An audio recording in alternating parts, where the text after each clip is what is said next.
میں ایک جگہ بن کباب کھانے گیا اور وہاں بن کباب جو تھا وہ 50 روپے کا تھا، اور 50 روپے میں نے بن کباب والے کو دیے۔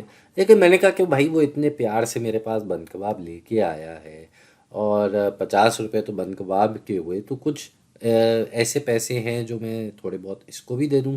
تو میں نے اس کے اوپر 20 روپے اس کو دے دیے۔ اب یہ جو 20 روپے میں نے اس کو دیے، یہ دراصل کہلائی جاتی ہے ٹپ۔ ٹھیک اسی طرح ایک اور دن میں بن کباب کھانے گیا، پھر سے وہی بن کباب 50 روپے کا تھا، لیکن اس بار میرے پاس چھٹا تھوڑا کم تھا۔ اس بار میں نے اس کو 20 روپے نہیں دیے، میں نے اس کو 10 روپے دے دیے اوپر سے، جو کہ پھر سے وہی ٹپ ہے۔ اب بن کباب کی تو قیمت وہی چل رہی ہے، لیکن ٹپ ایک ایسی چیز ہے جو کہ اس کی کوئی مخصوص مقدار نہیں ہے، وہ 10 روپے بھی ہو سکتی ہے جیسے اس بار تھی۔ پہلے میں نے 20 روپے دے دی تھے، کیا پتہ کسی دن میں اس کو 30 40 50 روپے دے دوں، وہ میری مرضی ہے۔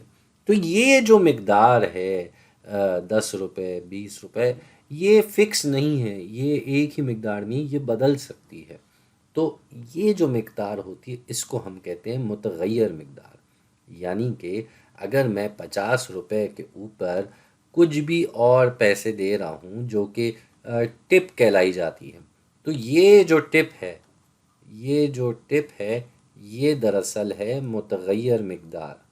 یہ وہ چیز ہے جو کہ تھوڑی بدل سکتی ہے۔ تو ہم ایسا بھی کہہ سکتے ہیں کہ ہم 50 روپے تو دے رہے ہیں بن کباب کے، لیکن اس کے اوپر ہم ایک الگ سے مقدار جو دے رہے ہیں اس کی نمائندگی ہم کر لیں گے یہ انگریزی کے حرف ٹی سے، کیونکہ ٹپ جو ہے وہ انگریزی کو حرف ٹی سے آتا ہے۔ تو یہ جو ہے نمائندگی کر رہا ہے ٹپ کی، جس کی مقدار اوپر نیچے ہو سکتی ہے۔ تو اس چیز کو جو ہے ہم متغیر مقدار کہتے ہیں، اور انگریزی میں اسے ویریبل کہتے ہیں۔ شاید آپ نے یہ لفظ پہلے سنا ہوا ہو۔ ویریبل کا مطلب ہے کہ وہ چیز جس کی مقدار تھوڑی بدل سکتی ہے، ویری کر سکتی ہے۔ انگریزی میں ویری کرنے کا مطلب یہ ہوتا ہے کہ تھوڑی سی بدل سکتی ہے، اور اسی سے یہ لفظ ویریبل آیا ہے کہ یہ بدلنے کی قابلیت رکھتی ہے۔